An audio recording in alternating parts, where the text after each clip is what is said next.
Bonjour à tous, je suis ravie de vous retrouver sur Alsace 20. Pour commencer, la carte de demain. Il fera 3 du côté de Wissembourg, 4 du côté de Strasbourg. Vous avez cru presque, hein? Non, je ne suis pas la nouvelle Miss Météo. Cette carte, c'est celle que vous voyez tous les jours sur Alsace 20. C'est celle de la qualité de l'air.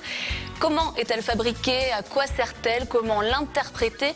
Nous allons tenter de répondre à ces questions dans les 13 minutes qui suivent. Et pour commencer, j'ai avec moi Joseph Kleinpeter, qui est directeur de l'ASPAS et l'Association pour la surveillance de la pollution atmosphérique en Alsace. Qualité de l'air, qu'est-ce que ça veut dire? Pourquoi la mesurer? Alors, on mesure la qualité de l'air essentiellement par rapport aux impacts sur la santé et sur l'environnement, avec obligation réglementaire d'informer la population dans 2 objectifs. Le premier objectif, c'est pour les personnes les plus sensibles pour qu'elles se protègent. Et le deuxième objectif, c'est pour réduire la pollution atmosphérique avec des comportements éco-citoyens. On va développer tout ça dans quelques 3 minutes, mais tout de suite, on rentre dans le vif du sujet. Comment cette carte est-elle fabriquée? Reportage. Pour obtenir une belle carte de la qualité de l'air en Alsace, il faut des stations de mesure gourmandes qui absorbent l'air en continu, des ingénieurs et des prévisionnistes. En voiture, hybride bien sûr, direction une des 25 stations réparties dans des points clés de la région, campagne, ville, plaine, montagne, autoroute, parc industriel ou quartier résidentiel. Là, on va dans une cour d'école dans laquelle on a implanté une station de mesure sur Strasbourg. Et cette station de mesure relève heure par heure les niveaux des principaux indicateurs de pollution qu'on suit. Ces indésirables cachés dans l'air, ce sont les particules, les oxydes d'azote et l'ozone. Des têtes de prélèvement sont sur le toit qui aspirent l'air, qui va faire passer à travers des petits tuyaux l'air dans les différents analyseurs qu'on voit ici. On mesure différents polluants. D'abord les particules, qui sont des petites poussières qui vont rentrer dans l'arbre respiratoire et qui est aujourd'hui le polluant qui nous embête le plus parce qu'il y a des effets sanitaires qui sont très importants. Ce sont des polluants qu'on va retrouver beaucoup l'hiver, liés à tout ce qui est trafic diesel et également avec les installations de chauffage et en particulier quand on a des vieilles installations mal réglées de chauffage au bois. Alors l'ozone va commencer à moins nous intéresser à cette période parce qu'on rentre dans l'automne, on a des températures qui baissent donc on n'en produit plus vraiment. L'ozone c'est surtout un polluant d'été qui va se former à partir d'un mix de pollution qui viennent des voitures, du secteur industriel, etc.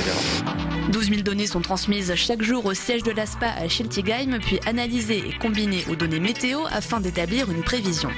Ces gens-là sont donc les seuls à souhaiter la pluie. Elles lessivent les particules et les nuages, ils limitent l'ozone.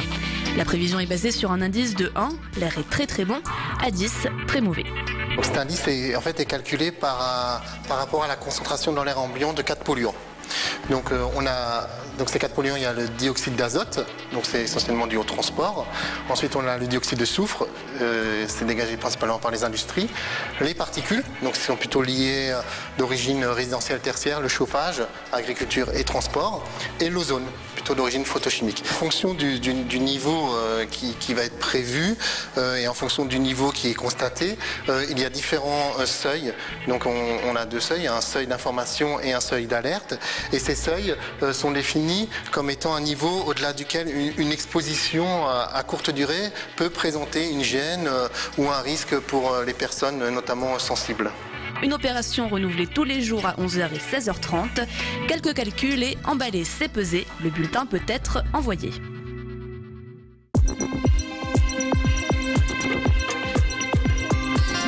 Derrière nous, le bulletin de prévision de demain est en train de se terminer. On vient de le voir dans ce sujet, comment il était fabriqué. Alors, est-ce que l'Alsace est particulièrement exposée de par sa situation géographique à la pollution atmosphérique ? Oui, il y a 2 éléments qui comptent en Alsace. C'est d'une part, on se trouve dans le fossé rhénan, donc c'est une vallée encaissée avec des masses d'air qui se dispersent difficilement. Et l'autre élément, c'est que la densité de population est assez grande. Ça veut dire qu'on a 2 et même à 4 fois plus en pleine de population au kilomètre carré par rapport au reste de la France. Et ça veut dire aussi donc plus de circulation, plus d'émissions atmosphériques. Depuis 20 ans que cet indice existe, est-ce que vous avez constaté une évolution? Est-ce que l'air aujourd'hui est meilleur? Est-ce qu'il est moins bon? Est-ce qu'il y a aussi une évolution dans les polluants? Alors sur 20 ans, effectivement, on a une amélioration progressive de la qualité de l'air, mais malheureusement, les valeurs limites pour la santé sont encore dépassées. Donc c'est un petit peu le paradoxe, et donc la reconquête de la qualité de l'air en fait n'est pas encore terminée. En termes de matrice de qualité de l'air, on a effectivement le dioxyde de soufre qui est une pollution industrielle qui a beaucoup baissé. depuis les années 80. En 85, par exemple, Strasbourg avait été classée la ville la plus polluée de France, avec un niveau de 85 unités, donc microgrammes par mètre cube. Aujourd'hui, on est à 10 fois moins, mais ce travail a été fait pratiquement pour l'ensemble des agglomérations françaises. En revanche, petit à petit, a percé effectivement la pollution en particules et la pollution à l'ozone. Y a-t-il une politique au niveau régional pour baisser cette pollution? Est-ce qu'il y a des outils? Qu'est-ce qu'on peut faire chacun pour faire baisser la pollution atmosphérique? Il y a tout un arsenal de plans d'amélioration de la qualité de l'air qui existe, avec un schéma régional climat, air, énergie qui se met en place, avec de grandes orientations de dépollution pour les sources mobiles, donc voitures, trafic, déplacement, etc. Et aussi pour les sources fixes, à la fois industrielles et pour les sources fixes type chauffage. Des chaudières qui sont plus performantes au niveau environnemental, avec aussi des voitures qui sont moins polluantes, avec un aspect aussi alors plus d'infrastructure, c'est-à-dire augmenter la pure possibilité d'offrir donc des transports en commun, et puis avec un aspect comportemental où on sensibilise les personnes pour réduire leur pollution à la source. Alors on a parlé déjà un peu des conséquences sur la santé, sur l'être humain. Il y a des conséquences aussi globales sur le climat, sur le bâtiment, j'imagine. Est-ce que vous pouvez m'en parler ? Le dioxyde de soufre avait une action d'acidification des sols, avec donc ensuite une difficulté pour les végétaux de se nourrir avec les éléments nutritifs, magnésium, calcium, etc.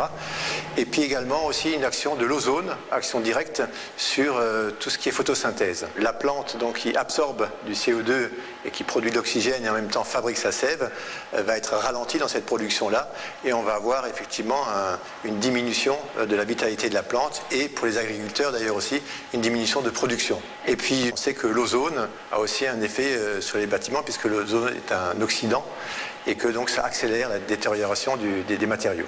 Donc là on a parlé principalement de qualité de l'air extérieur, mais je crois qu'il y a la qualité de l'air intérieur dont on parle également beaucoup en ce moment puisque c'est là qu'on passe finalement la majeure partie de son temps. Est-ce que vous pouvez me dire quelques mots sur les enjeux aujourd'hui de l'air intérieur? C'est assez méconnu.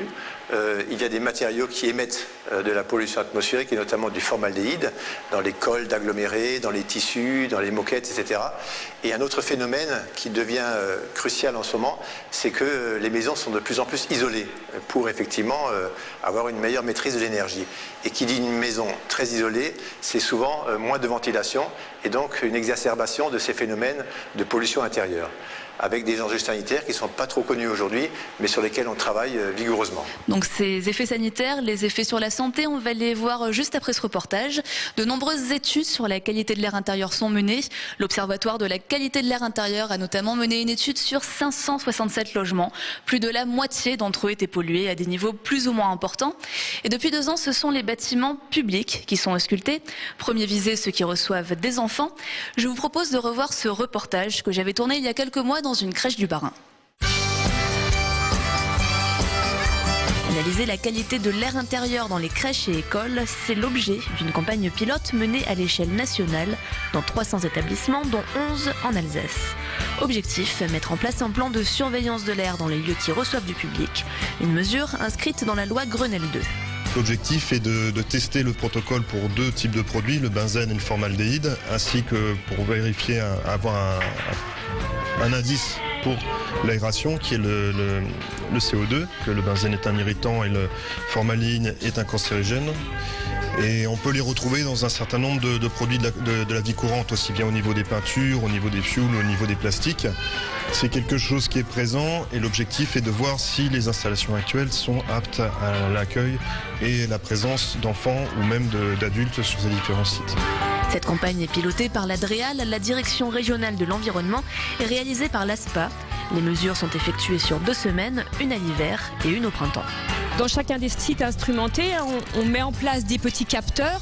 Donc c'est des petits capteurs passifs, l'air passe à travers et va se fixer sur une cartouche. Et après, on analyse la cartouche en différé dans nos laboratoires. Et à l'issue de la semaine d'exposition, on a le niveau moyen. Donc pour les cartouches bleues de formaldéhyde respirées par les enfants. Et l'autre cartouche donc suit les niveaux en benzène, donc produits issus essentiellement de la combustion ou des matériaux de construction. 11 crèches ont été sélectionnées en Alsace selon des critères de représentativité, milieu rural et urbain, proximité des routes, bâtis récents ou anciens, et sur la base du volontariat. Exemple, celle-ci à Boftsheim, déjà bien sensibilisée à la problématique développement durable. Cette campagne de surveillance de qualité de l'air pour nous a été un plus dans notre réflexion au niveau de tout ce qui pouvait être éco-citoyenneté et développement durable. Comme c'est un bâtiment écologique et que notre travail avec les enfants tourne autour de ce sujet-là, nous nous sommes inscrits très volontiers dans cette démarche-là. Les résultats seront étudiés tout l'été et connus dès l'automne. Alors ils sont invisibles, impalpables, souvent inodores, mais les polluants présents dans l'air intérieur sont loin d'être inoffensifs. Moisissures, polluants chimiques, acariens, excès d'humidité sont autant d'éléments allergènes, pouvant déclencher ou aggraver de l'asthme allergique et des maladies respiratoires. Alors quelques conseils pour mieux respirer chez vous: ouvrez vos fenêtres, aérez vos maisons, maintenez une température ambiante de 18 à 20 degrés et conservez vos vêtements et tissus dans des armoires fermées. Cette émission sur la qualité de l'air est terminée. Vous pouvez la retrouver sur notre site internet www.alsace20.tv. Et moi, je vous retrouve la semaine prochaine. On parlera de réseaux électriques et d'impact écologique. Bonne semaine sur Alsace 20.